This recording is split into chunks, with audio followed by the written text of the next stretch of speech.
beautiful women of God, let's give a warm welcome to our speaker, Miriam Kiambao Roberto. Hello, good morning. Thank you, sister. Good morning, everyone. I have a question for you. How many of you would like to truly discover your true worth? Taas ang kamay. Amen. Yes, lahat tayo, di ba? Kaya tayo nandito. Now, how many of you would like to experience and keep this sense of true worth for the rest of your life and for all eternity? Taas ang kamay. Yes. What is the measure of your worth? Before I came to know the Lord, my measure of worth was based on me being a celebrity, a beauty queen, my achievements, how much money I had, how big my house is, how expensive my car is, my shoes, bags, clothes, real jewelry, who I know, my social circle, everything outside of me. But when all of that was taken, and there was nothing left but me, myself, and I realized I'm not worthy of anything. Today I will share with you my journey of how I discovered my true sense of worth, and that is in Jesus Christ. How many of you have once said, if I succeed at this, I will feel more valuable as a person. Naku, pag niligawan niya ako, tapos naging kami, o kaya kinasal na kami, naku, I'll be the happiest woman in the world. Sino mga nagsabi niyan? How many of you have once said, nako, pag naka-graduate na ako sa college or pag natapos ko na yung doctorate degree or your master's degree, I'll be the happiest. Pag nakuha ko na yung dream house ko, wow, I'm be so happy. Pag natapos na yung pag-aaral ng mga anak ko, wow, finally, di ba? Pero many of you also find your worth in your parenting. Diba? In your being a mother. While that is noble, what if your children already moved on to college? Diba? Or they moved on to their own houses, you're left with your husband, or you're empty nester na kayo, you don't have as much responsibilities as a parent, what becomes of your value now? O kaya kagaya ko, diba? Nawala yung pera, nawala yung asawa, yung unang asawa, nawala lahat. Where do you find your true worth? Common yardsticks to measure your worth is appearance. Naku, ang ano ko ngayon, overweight ako ngayon, parang nahihiya na ako magpakita sa mga friends ko, makiparty, di ba? Parang hindi na bagay ito sa akin damit ko. Imbes na makipagkita ako sa mga friends ko, wag na, tutulog na lang ako. Di ba? O kaya, ay, gusto ko sana mag-apply sa trabaho ito, pero marami, nakahilera dyan lahat mga aplikante, ang gaganda nilang lahat. Naku, parang insecure na ako tuloy kasi hindi ako sing ganda nila. Net worth, magkano ang pera mo? 'Di ba? Sa bangko. Who you know, sinong kilala mo? Ano yung mga circles na pinapalibutan mo? Close ka ba kay BBM? Anong ginagawa mo, yung career mo? Nung pandemic, maraming nawala ng trabaho. Nakapagbago ba yon ng worth mo? Maraming mga tao nagpakamatay dahil nawala ng trabaho. Maraming nagpakamatay kasi hindi na sila makapag-provide sa pamilya nila. Wala silang sense of true worth. What you achieve. Okay, kagaya ko, naging beauty queen ako. Pero taon-taon may mga sumasali ng beauty pageant. Nakapag-first runner-up ako. Pero each time na meron lumalapit sa first runner-up o kaya nalampasan ako, naging Miss Universe, insecure na ako. Di ba? O kaya ngayon, ilang years na ako mula nung pageant, 24 years na ako since 1999. Tama ba yung computation ko? 25 years na. Considered has-been na ako. Laos na. Will that change my sense of worth? According to Merriam-Webster, kapangalan ko pa no? Ang ibig sabihin po ng self-worth is a sense of one's own value as a human being. Ito po ay internal, hindi po external. As opposed to self-esteem, and oftentimes nako-confuse silang dalawa, self-esteem, ang determination ang basis ng self-esteem is often yung sa labas. Pag na-achieve ko tong goal na to, okay, ang taas ng self-esteem ko. Pag nag-fail ako dun sa goal na to, ay, ang baba ng tingin ko sarili ko. So yung judgment mo sa sarili mo, depende dun sa mood mo, sa naging achievement mo, or approval or opinion ng ibang tao tungkol sa'yo. Pero ang self-worth, it's a sense of your own value as a human being. Na pag meron kang self-worth, ito yung core belief system mo about yourself, yung halaga mo bilang tao. Meron kang self-love, meron kang compassion, maaring nagkamali ka, pero okay lang yan, babangon ako ulit. You are in your own team. Hindi mo kinakalaban sarili mo, you don't speak ill of yourself, and you give yourself the same respect, dignity, and understanding that you want for your loved ones. So, konting reflection po tayo on your perceived worth. In which situations do you tend to compare yourself with others? Comparison is the thief of joy. In what areas are you most critical of yourself? In which situations were you pretending to be someone you're not so that others will accept you or like you? Ako, dumaan ako dyan. When do you feel like your sense and self-worth increases? Pag meron bang nagre-regalo sa'yo ng bulaklak, teddy bear, chocolates? Or pag walang naliligaw sa'yo, ano ba yung self-worth mo? What is the thing you fear the most that people would say of you? And when do you feel most insecure? I must warn you that we should not determine our self-worth on your to-do list. While achieving goals is okay, pero pag hindi mo na-achieve yun, sama ng pakiramdam mo, do not base it on your to-do list. Your job, gaya ng sinabi ko kanina, pag wala ka ng trabaho, nakapagbago ba yun ng pagtingin mo sa sarili mo bilang tao? Social media following, nako, sa panahon ngayon. Diba? Pag maraming likes, ay, happy ka. Pag, walang masyadong likes yung post ko ngayon, para, diba, depressed ka na. O kaya, does it change your value kung yung isang celebrity merong 20 million followers pero ikaw 20 lang? Your age. Pag tumatanda ba tayo, nababawasan ang halaga natin bilang tao? Maraming mga taong insecure as they age. May kakilala ko, Christian na siya for many years, pero nung nag-60 na siya, tapos kahit 58 pa lang siya, napagkakamala na siyang senior, insecure. Opo. Katotohanan po talaga yan, reality yan. Your gender. Totoo bang babae ka lang? Your ability. Kung mahilig ka kunyari magluto, di ba? Pero ma-compare mo dun sa friend mo na, ay, ang sarap ng ano niya, ng putahe niya. Mas masarap yung putahe niya kaysa dun sa putaheng dinala ko sa couples D group natin. Parang na-insecure ka na ba? O kaya yung, ako, tumatakbo ako ng marathon. Meron ako mga goal sa running time ko. Pero pag hindi ko ma-achieve yun, babago na ba pagtingin ko? Kung nag-aaral ka pa, yung grades mo, you got a failing grade in your subject, in the subject, di ba? At marami pang iba, number of friends you have, your connections, your relationship status, kung single ka, married ka, hiwalay ka, complicated situation, di ba? Or widow. Do not base your self-worth on your relationship status, your money or your lack thereof, your possessions, your likes or preferences. Pag mas maganda ba yung taste ng friend mo kaysa sa'yo, insecure ka na? Or other people, especially people who are very close to you, your parents, your spouse, your best friend, yourself.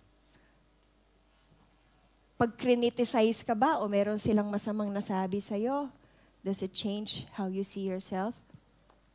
Ito po consequences of low self-worth. May depression, may risky behavior, you might tolerate abusive treatment, you have a nagging sense of failure to reach your own potential. But people with a good sense of worth are more likely to believe that you are good, worthy, and lovable. You feel deserving of love. You accept yourself with no conditions. You practice self-compassion. You believe in your potential to grow, and though you make mistakes, it doesn't threaten your identity or your worth. I go back to the Word of God, which is solid, true, and absolute. In Romans 12:13, it says, But for the grace given me, I tell everyone among you, not to think of yourself more highly than you ought, but think in a way that results in sound judgment, as God distributed a measure of faith to each of you. So although oftentimes, pag nasa high level of self-esteem ka, may tendency to be prideful, God warns us about this haughtiness or pride. But look at ourselves with sound judgment. Oftentimes, yung depression and looking too low at yourself, meron ding pride doon. But God says, look at yourself with the measure of faith that each has of you. So, where can we truly find our worth? May I suggest these three things: that you base your true worth on who made you, on what God thinks about you, and whose you belong. Let's begin. Who made you? Pamilyar po ba kayo sa painting na to? Take a wild guess kung sinong nag-paint niyan. Yes, Picasso. Kasi yung kanyang signature na distorted face, di ba? Ang tawag po dyan, ang pangalan niyan ay Buste de Femme by Pablo Picasso, created in 1938. It was recently sold in New York. Hulaan nyo magkano nabenta noong 2015. Take a wild guess. Yung mga mahilig sa art dyan. Ha? 15 million US o piso? US. Ano pa po? Ha? 20 million US o 30 US? Okay, tingnan natin. It was valued at an estimated 130 million or 7.4 billion. Can you even imagine 7.4 billion? Ako hindi ko ma-imagine. Sobrang out sa radar ko. Eto pa po, isa pang maestro. Gumawa nito. Yan. Ang tawag dyan, Salvator Mundi or Savior of the World by Leonardo da Vinci. Hulaan niyo po, magkano po naibenta? Noong 2017, it was sold at Christie's auction. Guess how much it sold for? Ano po? 500 billion dollars? Okay, ano pa? O Filipino money, peso. Wild guess. 200 million peso, dollars. Ito po. 450.3 million or 25.7 billion. Wala na talaga sa radar ko, hindi ko siya maintindihan. Pero napansin niyo po, yung imahe niya, si Jesus, di ba? Sobrang mahal, mas mahal pa kay Pablo Picasso. So, ikaw, sinong nare-reflect mo sa buhay mo? Kamukha mo ba si Jesus? Likeness? We are made in His image and likeness, di ba? Pero kung ito, 25.7 billion, and God see this in you because He created you, your value is so much more than 25.7 billion. My sisters, you are priceless. And this we know from Genesis 1 verse 27. So God created man in His image. Let's read it together. In the image of God, He created them. Male and female, He created them. God created us in His very image. We resemble God in His ability to think, to create, to comprehend, to communicate, to understand right from wrong, to be creative, to relate with one another. God has given us that ability because we are all made in His image and likeness. So you are priceless, my sisters. Wala kang katumbas na halaga. Psalm 139 verse 13, see David writes in this psalm, and he's just so amazed how God created each one of us.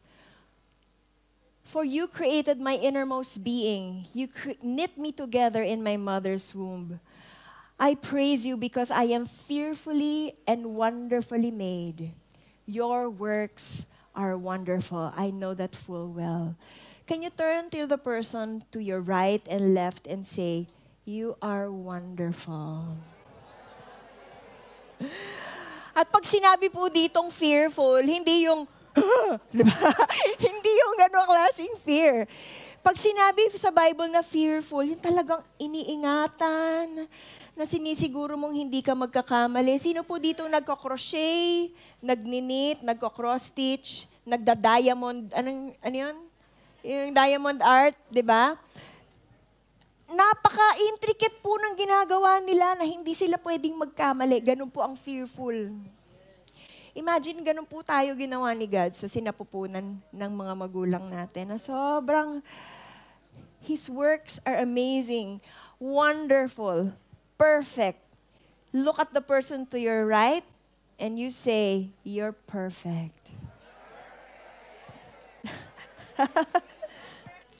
I thank you, God, for making me so mysteriously complex. Everything you do is marvelously breathtaking.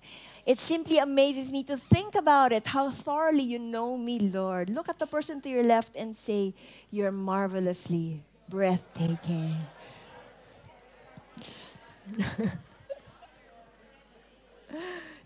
You formed every bone in my body.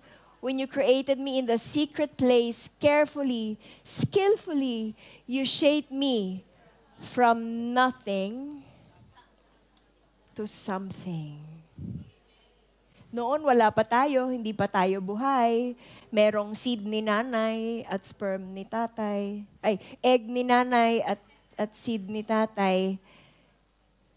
Pero nung nag-combine at binigyan ng Panginoon ng buhay, we were made from nothing into something. So, my sisters, you are worthy of being treated with dignity and respect simply because you are made of flesh and blood. You are a human being that God made in His image and likeness, and you are worthy to be treated as such. Meron pa ba tayong mga insecurities? Do you often find yourself speaking ill of yourself? Ay naku, latecomer talaga ako. Ganito talaga ako eh. Ano ka, ang bobo ko talaga. Ano pa ba mga masasamang sinasabi nyo tungkol sa sarili nyo? O kaya ibang tao? Tigil na po natin yan, mga sisters. Have you allowed anybody to treat you badly or made you feel less than? Remember, no one can make you feel bad about yourself unless you allow them. Merong gateway sa ating pag-iisip at sa ating puso. Take on the breastplate of righteousness and the helmet of salvation. Know your identity in Christ and protect your heart from any attacks and any lies. Do we treat others the way we want to be treated ourselves? Paano po natin tinitreat yung mga taong maliliit sa sosyedad? Yung mga tagalinis ng CR, yung security guard, yung mga kasambahay natin. Hindi porke CEO ka ng isang malaking kumpanya, may karapatan ka na bang tapakan ng mga taong nasa ilalim mo. We treat everyone with dignity and respect because we are all made of flesh and blood in the image and likeness of God. So my sisters, let your Creator define who you are. Matthew 10:29 verse 31 says, let's read this together. Are not two sparrows sold for a penny? Yet not one of them will fall to the ground outside of your Father's care. And even the very hairs of your head are all numbered. So don't be afraid. You are worth more than many sparrows. This just tells here that God is so concerned for every little creation He has made. Even the sparrows. Yung sparrows, napakamaliit lang yan. Parang maya. Di ba, ang dami nila? Hindi mo na sila pinapansin. Nandiyan lang sila. Sa Israel yata, nung binebenta sila noon, 1 penny lang. Pero bawat isa sa kanila, no matter how indistinct bang term doon, no matter how we feel na wala. Yeah, may ibon lang yan, di ba? Mga gala lang yan, di ba? Pero bawat isa sa kanila precious sa Panginoon. What more you? You are worth more than many sparrows. So God wants you to know, I love you, and I always have. You are worthy. Okay, next point. Find your true worth in what God thinks about you. Tutuloy lang natin yung Psalm 139. It says here, let's read it together. You saw who you created me to be before I came to be. Before I'd even seen the light of day, the number of days you planned for me were already recorded in your book. So even before, kinunceive ka ng nanay at tatay mo in their mind and then in their bodies, and then you became an embryo, God was already thinking of you.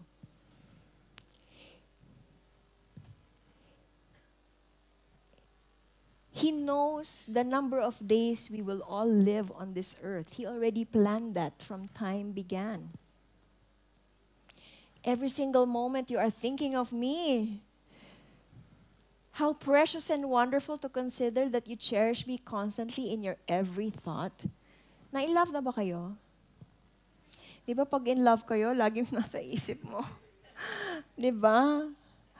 O kaya yung anak nyo, parang gusto lalo na pag bagong panganak, di ba? Parang gusto mong titigan.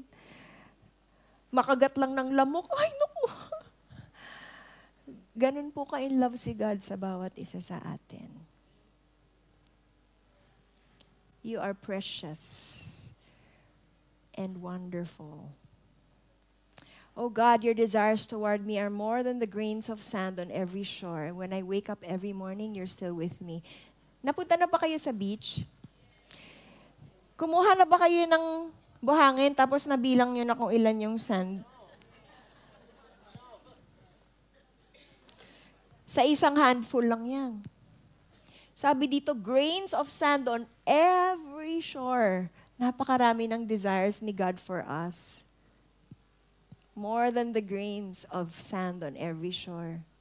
Jeremiah 29:11 says, For I know the plans I have for you, declares the Lord. Plans to prosper you, not to harm you. Plans to give you a hope and a future.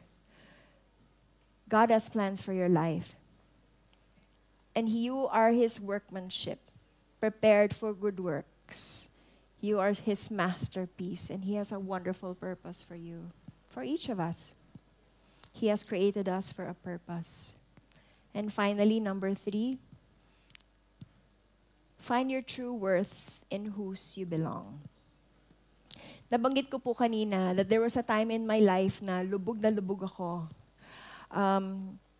Although nanalo na ako bilang isang beauty queen, first runner-up sa Miss Universe, sumikat sa showbiz industry, nakapag-uwi ng mga awards from hosting, nominated sa acting, marami akong mga mga naiuwing awards. There was a time in my career that even though I was in the middle of the limelight, I felt empty. So sabi ko, tapos ang laki ng kita ko noon, sabi ko, I felt so empty. Sabi ko, siguro panahon na para magkaroon ng meaning sa buhay ko. Panahon na para magkaroon ako ng bagong pamilya. So nagkaroon akong isang Italian boyfriend. Di kalaunan, nag-propose siya sa akin. Kinasal po kami sa Boracay. And he swept me off to the sunset. And then I left everything, yung career ko, yung pamilya ko, yung investments ko, lahat ng pamilyar at mahal sa akin, iniwan ko yon para makasama yung bago kong asawa sa Hong Kong. Tama naman, di ba? Tapos noon may mga pangarap ako na makapag-travel ng mundo, makapagsuot ng mga magagandang damit. Na-achieve ko po yung goal na yun, yung dream na yun sa piling niya. We had a house in Hong Kong that in Clearwater Bay, ang view namin ng tubig is from here to there. Mahal po ang view sa Hong Kong. Napapalibutan po ako ng mga branded bags na never ko naman na-afford yan kahit nung celebrity na ako. Nag-travel ako ng mundo kasi marami siyang mga business sa Asia, sa Europe. May bahay kami sa Europe. Tapos imbis na, yung sasakyan niya ay sasakyan ni Aston Martin. Yung sasakyan ni James Bond. Pangarap ko noon maging Bond girl. So feeling ko ngayon, wow, yung mga pangarap ka nakakatotoo na. Di ba? Pero alam niyo po, kahit napapalibutan ako ng yaman, nakakapag-travel ako ng mundo, mabait naman yung asawa ko, pero hindi pa rin ako masaya. Na-depress ako. Kasi feeling ko, umaakyat ako, I was climbing this ladder of success only to find that when I got to the top, it was leaning on the wrong wall. So I fell into depression. It affected our marriage. We also had problems in communication. But one day, my ex-husband calls me and said, I just got off the phone with my lawyers and I want a divorce. Sabi ko, bakit? Nag-usap kami, inamin niya na na-in-love daw siya sa mas batang Brazilian model. Tapos pinapauwi na niya ako sa Pilipinas.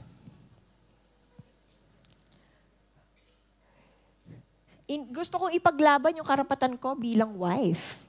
Ako ang legal wife. 'Di ba? Pero sa sobrang heartbroken ko, feeling ko hindi na ako loved in that marriage. I needed to heal back home with my family. So, umuwi ako dito. And naalala ko, nakahiga ako dun sa sofa ng mga magulang ko, willing myself to die. Sabi ko, Lord, kunin niyo na ako, wala na akong dahilan para mabuhay. Hanggang makatulog ako. Kinabukasan, nagulat ako. Sabi ko, bakit hindi pa ako patay? Sabi ko, siguro may plano ang Panginoon.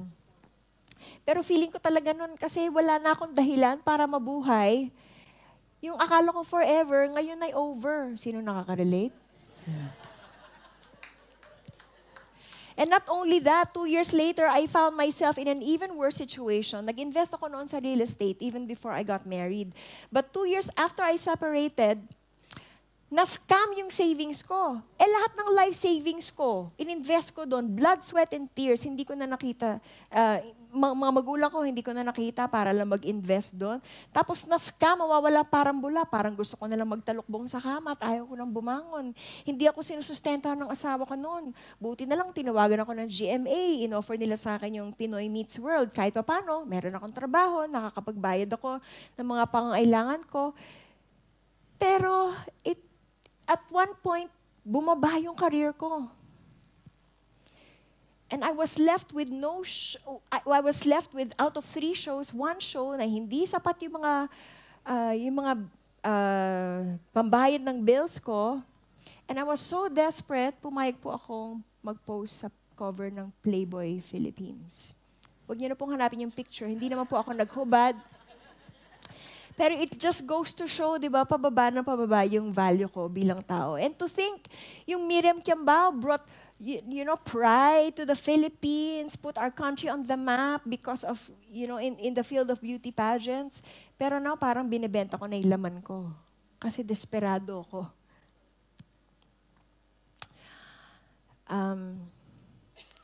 Buti na lang, there's a friend of mine who shared with me the gospel truth about the love of Jesus Christ. He shared with me this verse in Romans 6:23, which says, "For the wages of sin is death, but the gift of God is eternal life in Christ our Lord." At sabi niya, alam mo, mahal tayo ni God. Kaya tayo ginawa, Adam and Eve. We were meant to live with Him in heaven. But the problem is, Adam and Eve sinned. And since then, lahat tayo naka-inherit na-infect nung potential for sin. And so, because God intended man to be immortal with Him in heaven, but they are now in the state of sin, that's not what God's planned for us. So He sent Adam and Eve outside of the garden, covered them with leather, with killed an animal so that they could, be dressed. Tapos yun, they lived in shame, in guilt. That's why the wages of sin is death, yung kabayaran ng kasalanan, kamatayan. At bilang mga makasalanang tao, sino po dito hindi nagkasala? Para lahat naman tayo, di ba? Ang destiny po natin ay dito, yung pangwalang hanggang kamatayan.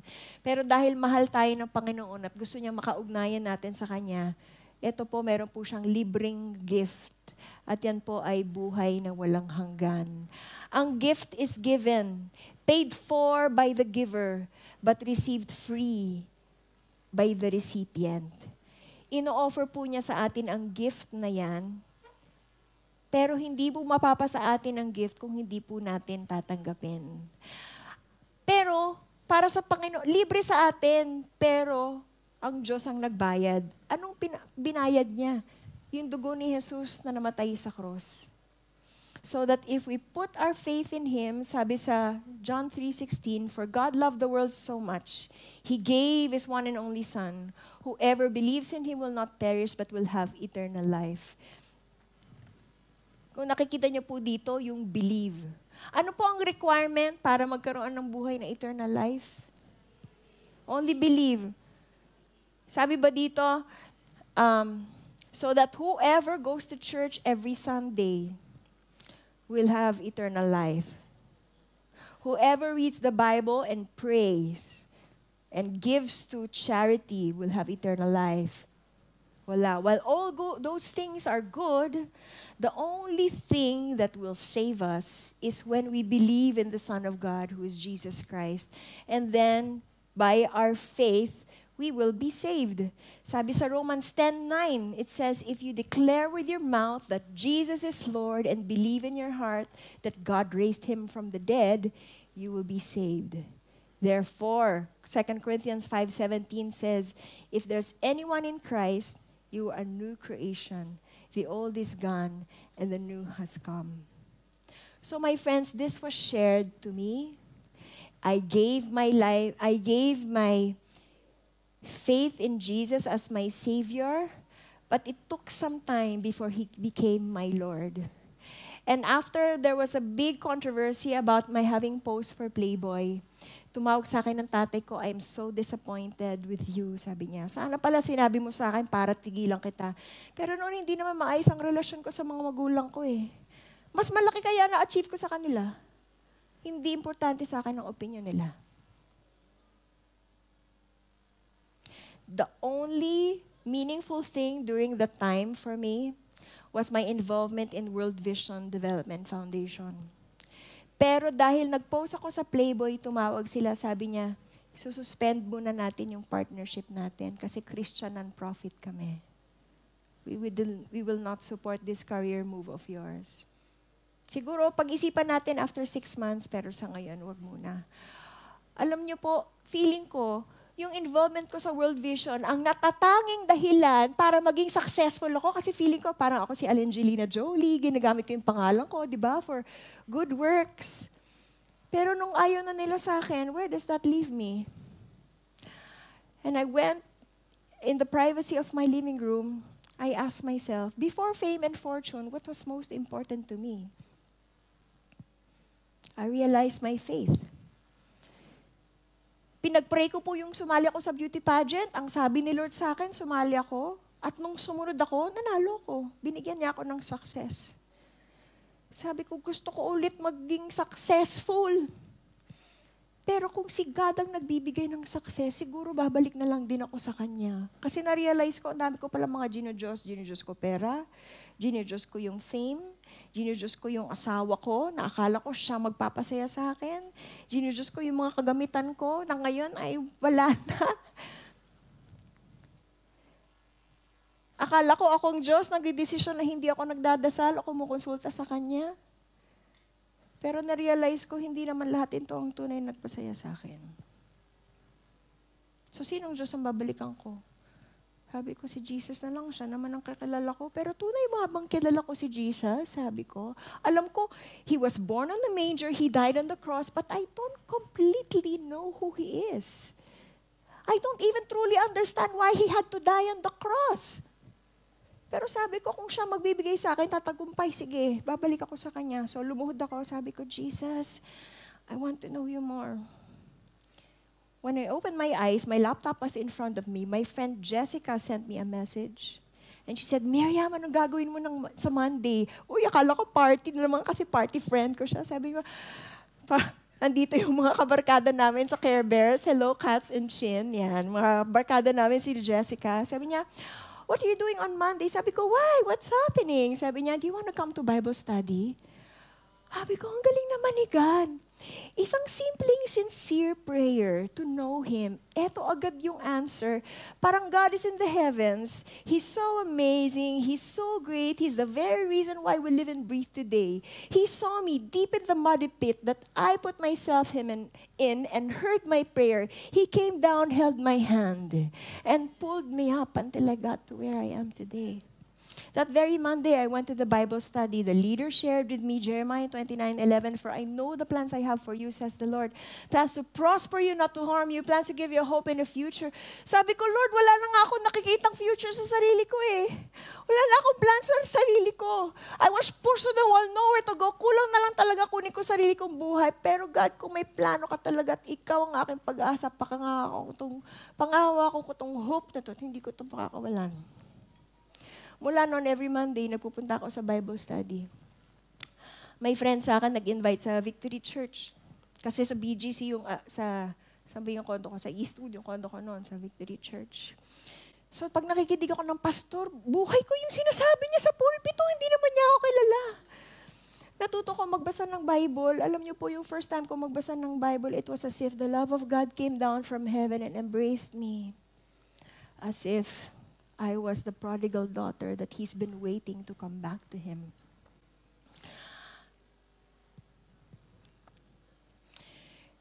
And as I poured out my heart to God, lahat ng mga problema sinasabi ko, I felt no one else could understand me like Jesus could. Umiiyak ako one time, praise God.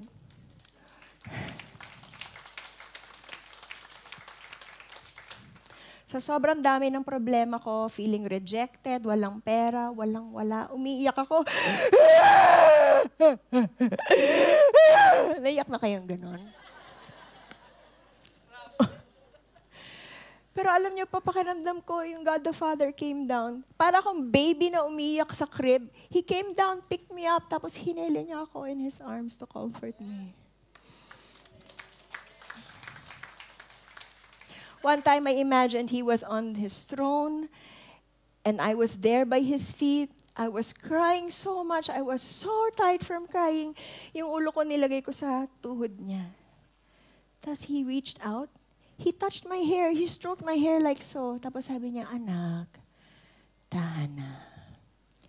Tahan na.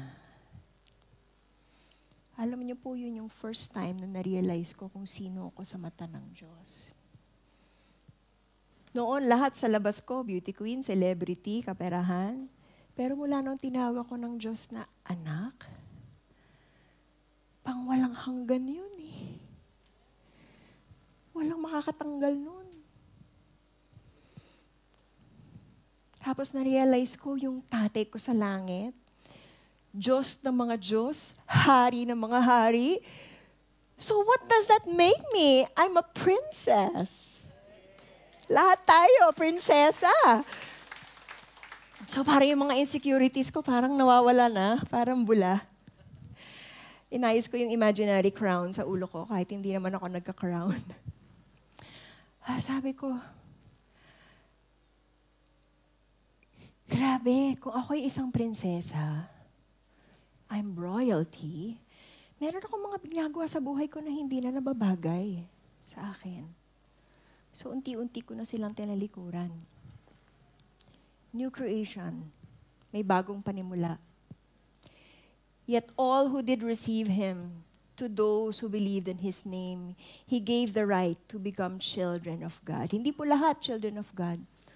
Only those who believe in His Son, Jesus Christ. At we are adopted into God's family. Ibig sabihin, pag adopted ka, may inheritance. Ikaw ay isang heir. Diba? So, ikaw ay tagapagmana ng lahat ng blessings ng langit at lupa. At kung meron ka pang mga kinatatatakutan, God said, "Fear not, for I have redeemed you. I have called you by name. You are mine." My sisters, if you belong to God, you belong to Him twice. First, He made you. Second, He redeemed you.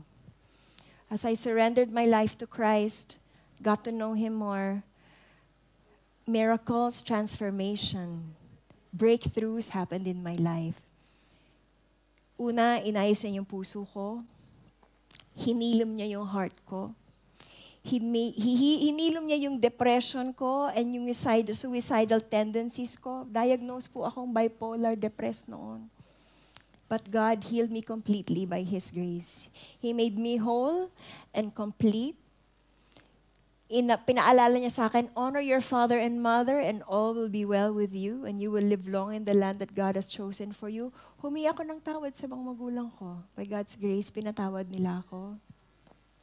My mom was in remission from breast cancer for a long time. But then, nagkasakit siya ulit. I was given 5 years to share with my mom how much I love her. Alam niyo po, growing up, hindi maayos ang relasyon ko sa magulang ko eh. Lagi kaming may conflict kasi nanay ko type A din ang personality. Pero nung inayos ni Lord yung relationship namin, finorgive niya ako. Nakilala ko yung nanay ko hindi lang bilang nanay, kundi bilang isang kaibigan. Sinishare ko sa kanya yung natututunan ko sa church. Kinikwento niya sa akin yung mga nangyayari sa mga kapitbahay. Pero nung nakomatose siya dahil nagkaroon ng complications dun sa cancer niya na bumalik, I really pray to God, "God, please don't take my mom away until I am assured na mapupunta siya sa'yo." So, by God's grace, after 3 days, the Lord raised her back. Nauwi namin. And then, tumagal pa yung buhay niya ng 1 more month. Sabi ni Lord, naalala mo yung prayer mo? Panahon na. 1 week before my mom passed away, I got to share the gospel with her. She prayed to receive Christ. And though when God took her away, and though God took her home, it was lonely, but not lonely. It was sad because I'm going to miss her, but I'm at peace. At peace because I know one day, when it's my time, I'm going to see her again. Although hindi naman ako nagmamadali kasi marami pa tayong gagawin para sa Panginoon, di ba? Noon po, bilang isang divorced woman, kumakayod ako ng pera, di ba? Pero sabi ko, "Lord, ang dami kong kailangan bayaran. Will you please provide for me? Ask and you shall receive," di ba? And so, the Lord opened doors that no one can shut. Bumalik po yung mga trabaho, na-sustain ko yung sarili ko, nakapagbayad ako ng mga utang ko. And as a divorced woman, laman po ako ng mga club. Naghahanap ako ng lalaki magmamahal sa akin, magpa-provide sa akin, but God took me out of the club and brought me to 700 Club. Ginamit po niya yung talents and skills na siya din ang nagbigay sa akin to bring me into this ministry that is now winning thousands of souls for the Lord, and it gives me meaning. It gives me fulfillment. And Lord, sabi ko, ang dami mong ginawa sa buhay ko. Pwede ba yung love life ko naman? Bible says, delight in the Lord and He will give you the desires of your heart. 3 weeks before my 38th birthday, my friend surprised me with a birthday cake. I blew the candle and said, I wish for a love life on my birthday. And the Lord surprised me with a whisper in my heart. And that whisper was a name. The name was R.D. R.D. Roberto, a week later, pursued me. And after 10 months of courtship, we were married last March 25, 2014. I prayed for a godly man who will be my partner, my ministry partner, my leader, a good father, a good husband. He's not perfect, but he's everything I need in a man, in a partner. Complete package po yung nakuha ko kasi meron po siyang 6-year-old son during that time who was an adopted son from his first late wife. Kaya alam ko po na pag adopted tayo, may mana. Kasi yung anak namin, may mana. Sa tulong po ng asawa kong si RD, na isang author, tinulungan niya ako matapos yung libro ko, That He Can Catch You When You Fall. Last 3 chapters po yan, yung mga nakasulat yung detalye ng aming courtship. And praise God talaga for how He is writing and continuing to write His faithfulness in my story. Actually, it is His story. Nung pandemic, lumipat po kami sa Boracay to escape the lockdowns. Akala namin para lang sa pamilya namin, para makapag-enjoy ng nature. And it was such a blessed and precious time to be raising 3 children on the beach. Tapos nag-start po ako ng Bible study. We moved there February, and then March, I started a Bible study for women. Nung June, nag-start ng Bible study yung husband ko for men. So, nagkaroon ng burden ng asawa ko na mag-start ng house church. So, nag-start po kami ng CCF Boracay House Fellowship. At ngayon, ang tawag sa amin ay Boracay D Groups. Ardy and I recently celebrated our 10th year anniversary last March 25. And I really praise God for His goodness in my life.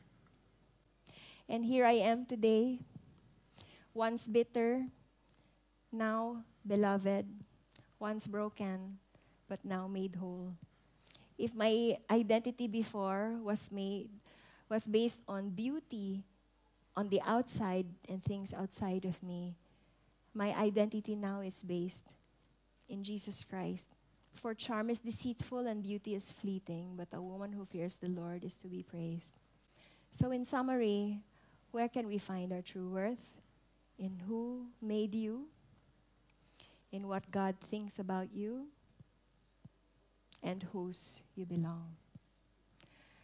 If there's anyone here who would like to have that kind of assurance that your true worth is made in who God made you, in what God thinks of you, and whose you belong, I would like to offer you this amazing opportunity that was offered to me 16 years ago. Because when I surrendered my life to Christ, received Him as my Lord and Savior, that was the best decision I ever made in my life. And if you're here today and nakaka-relate ka sa nangyari sa akin, you felt rejected, you felt broken, you were depressed, you have financial struggles, emotional, relational, whatever struggles you have, God wants to meet you where you are. And you're having any struggles with your self-worth, God wants to encounter you so that you can experience His true love. And He will give you the life of abundance that He has promised those His children. If you're here today and God is knocking at your door, don't close the door of your heart. Do you believe that God loves you?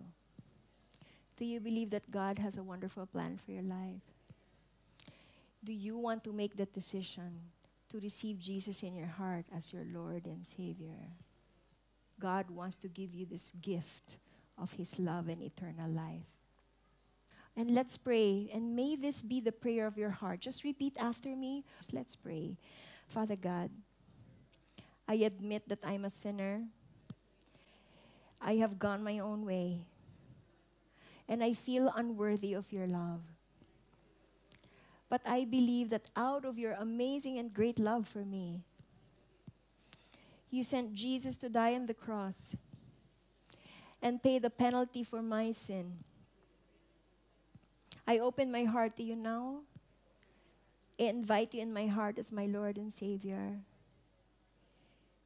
Heal me. Make me complete and whole. Fill me with your Spirit. Help me to know you more. I want your wonderful plans for me to be fulfilled. And I want to walk with you into eternity. I receive your gift of forgiveness today for the forgiveness of my sins, past, present, and future. And I receive your free gift of eternal life. In Jesus' name, amen.